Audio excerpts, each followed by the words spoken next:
ما امروز اومدیم با یکی از دوستامون که دارن فیلم برداری انجام میده. اول سلام. و اینکه ما اومدیم امشب که هاستلمون فامیلی دینر داریم، اومدیم پاستا بولونز درست کنیم. و چند کیلو؟ how many کیلو پاستا بینید؟ 4 کیلو پاستا نیاز داریم. و اینجا یکی از مغازه هایی که عمده فروشی و وقتی وارد میشید توی گوه ماهی میاد، ولی خب ارزونه. همه چیزه. اینجا کلی سوسیس موسیس داره، همشون قیمتشون از 58 57 59 بزرگاش 109. همه خودتون ضبط داره 3 کنید. هرچی میاد ضبط داره 3 و خورده کنید، حساب کار دستتون میاد. قیمت‌ها اینجا کلا جالبه، یعنی نه گرونه نه یه سری وقتا خیلی ارزونه، یه سری وقتا معمولیه. و اینکه بیا ببینیم اما چی میخواد، داریم همینجوری دنبالش میریم. ما اینا امروز چیه؟ این چیه؟ آها یه فکر کنم کوکوناته، یعنی چه برنت کوکونات، یعنی چی؟ چیشی کوکونات؟ برنت. برنت؟ آره نه فکر کنم تمیز شده است دیگه. آها آره، پوست کنده شده. آره بریم پیش اما. اینجا میوه‌هاشه. وای آخ چون عاشق اینجا میوه های اینجا. جالبه، گرون ترین میوه اینجا تقریبا یه جوری میتونم بگم نارنگی خودمونه، یه ذره گرون تر از بقیه است.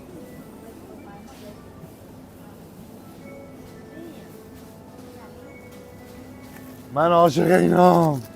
فلفل. انقدر فلفل خور شدم، یعنی بودم و بدتر شد.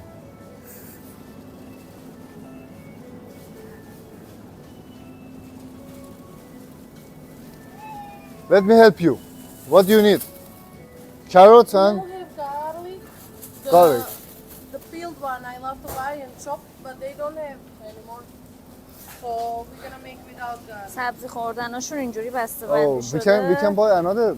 نمیتونیم جدا کنیم، یعنی همه رو باید بگیریم. Fresh. خب ببین چقدر فرق بین بزرگه. فرق داکن اما بلده.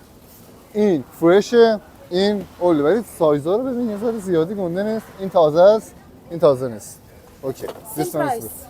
and قیمتش هم یکیه. same price. Yeah, okay. So it's 59 baht 1 kilo. یک کیلوش 59 So بات. like 2 or 3 are 59 baht. Oh, it's good. Like 2 million Iran money. Yeah.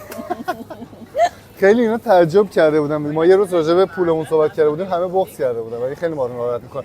ولی جالبه اینی که توی کشور ما اینقدر گرونه، اینجا خیلی ارزونه. 4 kilo is this. How much per kilo?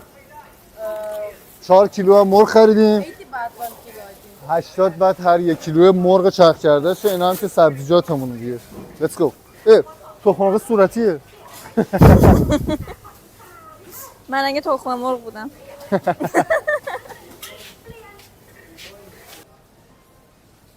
اینجا مملو از آبهای چیزه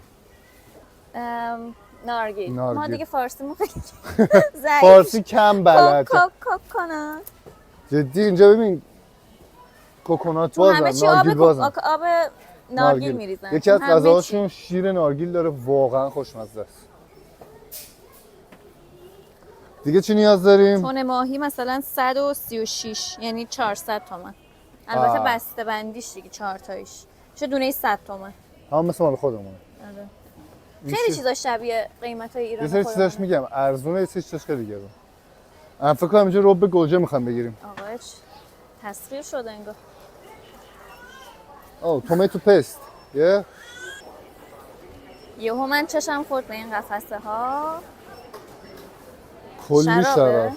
300 تومن، 300 تومن یه باتلش. 300 تومن نه 300 بات. این 150 بات. این 600 بات. 950 بات. همینجوری داره دیگه. ارزون ترینش فکر کنم همون بود. این هم که چیز ما هم از اونجایی که ورزش میکنیم و از این کارا نمیکنیم سمت اینا نمیایم، ولی برای شما فیلم میگیریم. شاید بعدم بیایم. پویا که یه بسته کارتون گرفته از این اون پشته. Look the prices. قیمت هاست. ودکا 430. Imagine we giving this for 80 baht, cannot. آه. داره میگه که فکر کن مثلا یه همچین چیز گرونیه ما بدیم مثلا شاتی 80 بات اصلا برامون نمیارزه. Before cost 150 baht before. Before. And then they make new bottle. They make gin, rum, brown rum, and they make water. And now 4 times more than it cost before. میگه این 150 بات بوده. شیشه‌شو عوض کردن. یه ذره بهش شکل و شمال دادن کردن 400 تا. But nobody buy anything from them anymore. میگه ولی دیگه هیچکی ازشون خرید نمی‌کنه. همه فهمیدن کلکشونو. خب اینجا رو ما کوتاه فیلم برداری کردیم چون خریدی داشتیم و سریع باید بریم. الان می‌خوایم بریم حساب کنیم. دمتون گرم که باز ما رو تماشا می‌کنید. سعی می‌کنیم از همه چی براتون فیلم درست کنیم و همین. ما رو سابسکرایب کنید، ما رو لایک کنید و تو اینستاگرام هم ما رو فالو کنید. دمتون گرم. خداحافظ.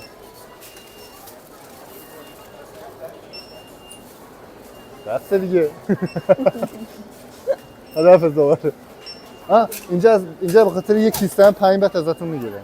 یعنی اگه کیسه بخوای 5 بات باید بدید. کیسه. کیسه. کیسه. بود دیگه خداحافظ دیگه واقعا.